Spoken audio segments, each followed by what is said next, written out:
Assalamualaikum students, how are you all? Hope you all are fine at your home. Stay safe at your homes. Now today is our lecture number 5, chapter number 1, cellular organization of plants and animals.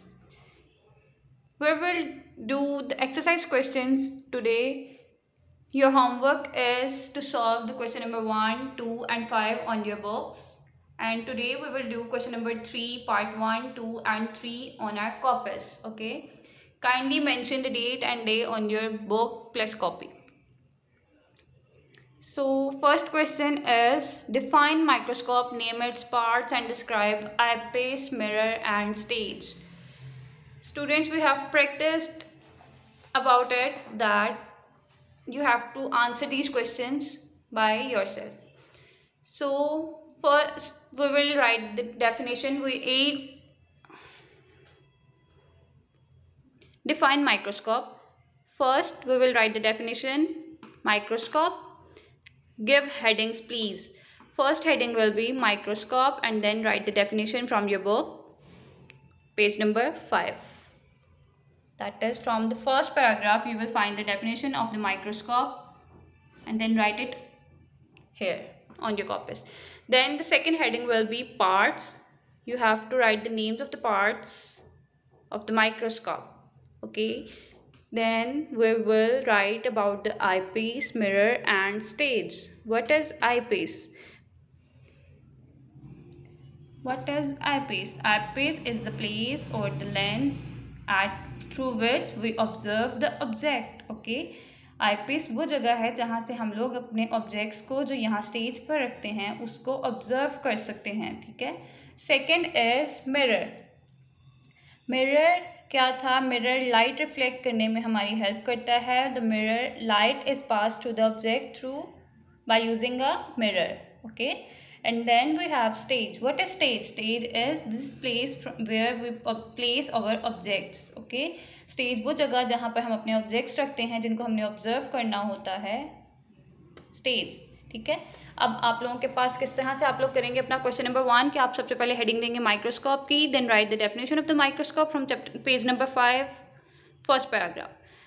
Then आप heading देंगे parts की and then write the names of the parts.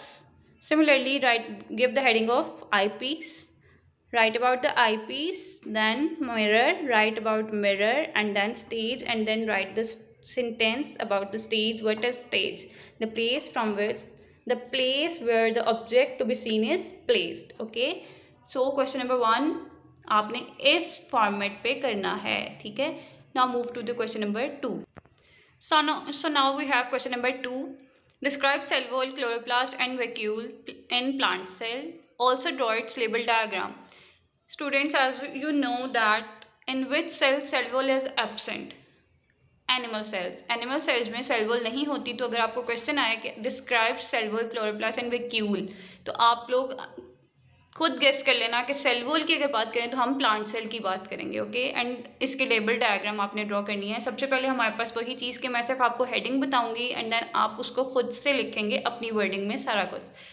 सही है. From with the help of your book.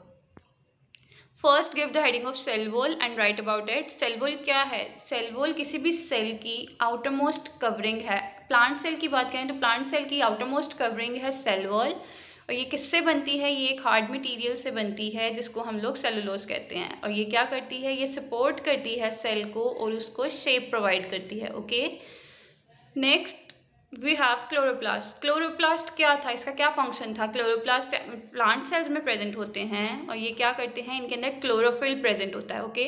Chlorophyll present होगा और ये क्या करते हैं? ये सूरज से, सन से एनर्जी को ट्रैप करते हैं और फिर फूड बनाने में हेल्प करते हैं. ठीक है. फूड मेकिंग में हेल्प करते हैं, एनर्जी को यूज़ करते हैं उस.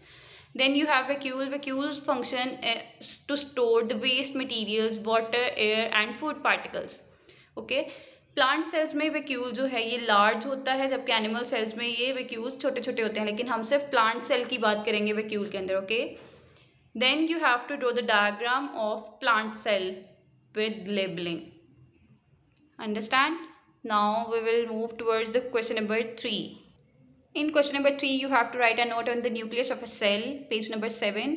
From this you have to make these headings. Nucleus, nuclear membrane and then chromosomes.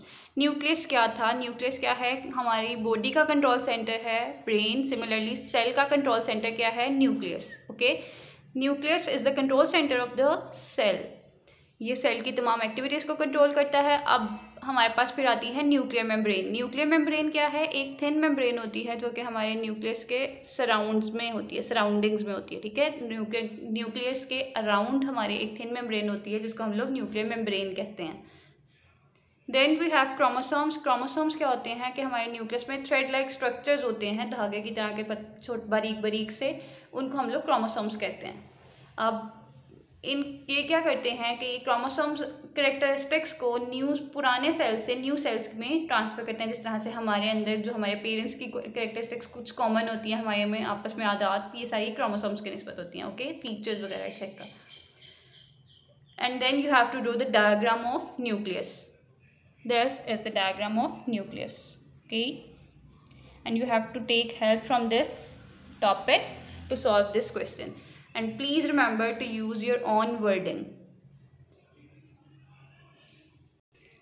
Students, you have question number 5 on your book to draw a Venn diagram and differentiate between plant and animal cells. and ठीक है, तो उसके अंदर आप क्या करोगे कि जो हमारे पास इस तरह की डायग्राम एक बुक में बनी हुई है, उसके सेंटर में यहाँ पर मतलब कि हमारे पास कॉमन थिंग्स आएंगी जो दोनों सेल्स में प्रेजेंट होती हैं। ठीक है, जिस तरह से हमारे पास दोनों सेल्स में न्यूक्लियस भी है, वैक्यूल्स भी हैं, तो वो हम यहाँ लिखेंगे, कॉमन वाली सेंटर में लिखते हैं। ओके, वेन डायग्राम आप लोगों ने मैथ्स में पढ़ी होगी।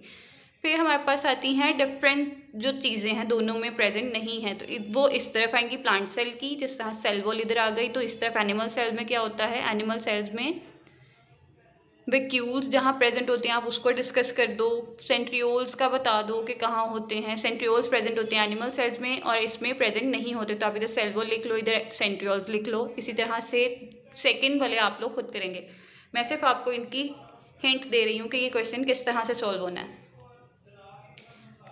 If you have any difficulty in your questions, you can ask me any time. Stay safe, stay home. Allah हाफिज़, टेक केयर।